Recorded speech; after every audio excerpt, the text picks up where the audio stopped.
With समर्थ है।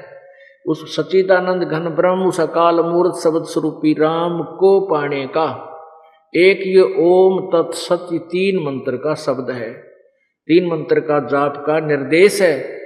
और ओम तो ब्रह्म का जाप है और वो तत्सांकेतिक है, वो उस परब्रह्म का जाप है।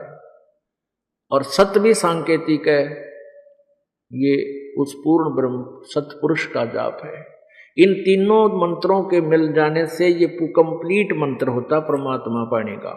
तो इन 3 मंत्र के जाप से प्रभु प्राप्ति, पूर्ण परमात्मा की प्राप्ति होगी।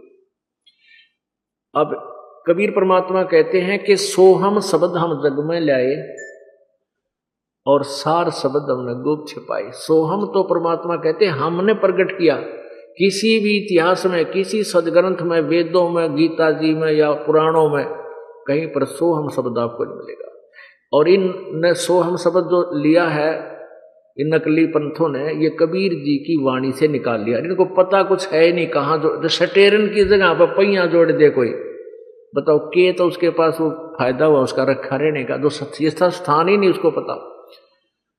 अब परमात्मा क्या कहते हैं कि ये बेखों के लश्कर फिरे बाणी चोर कठोर, और सतगुरु धाम ना पहुंचेंगे ये 84 के डोर। ये परमेश्वर कबीर जी की वाणी को चुरा करके और अपनी मोहर ला के अपने हिसाब से उनको अनुवाद गलत करके अपने अनुयायियों को धोखे में रखे हुए हैं।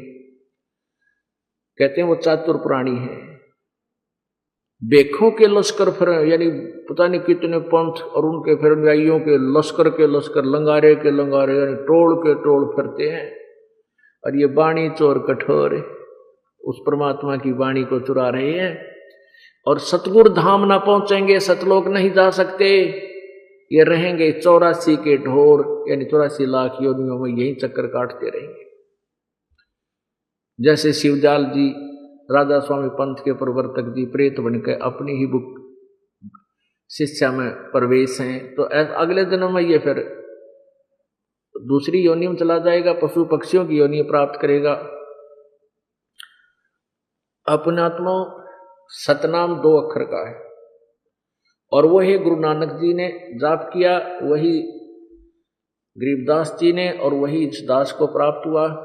अब इस दास के प्राप्त होने के बाद 1-2 दुष्ट आत्माओं ने मुझसे 3 मंत्र प्राप्त किया और वो गुरुद्रोही होकर के एक अपनी तरफ से कोई नाम नूम देने लगे, तो उनसे कोई लाभ नहीं होगा, क्योंकि वो अधिकारी नहीं है, वो चोर हैं, परमात्मा के शत्रु हैं, उनसे लाभ कति नहीं हो सकता। चाहे आप देने लग जाओगे, आप भी दुश्मन होगे भगवान के, वो परमात्मा के शत्रु कहलाते हैं। जिस परमेश्वर ने इतने वर्षों तक छुपा कर रखा इस मंत्र को, और वो गुरुद्रोही होकर के फिर वैसे सार्वजनिक कर रहा है और वो अधिकारी भी नहीं है, तो सेकंड शत्रु है परमात्मा का, काल के दूत हैं, उनसे आपसे सावधान रहना, ऐसे निकम्मा। अब आपको दिखाते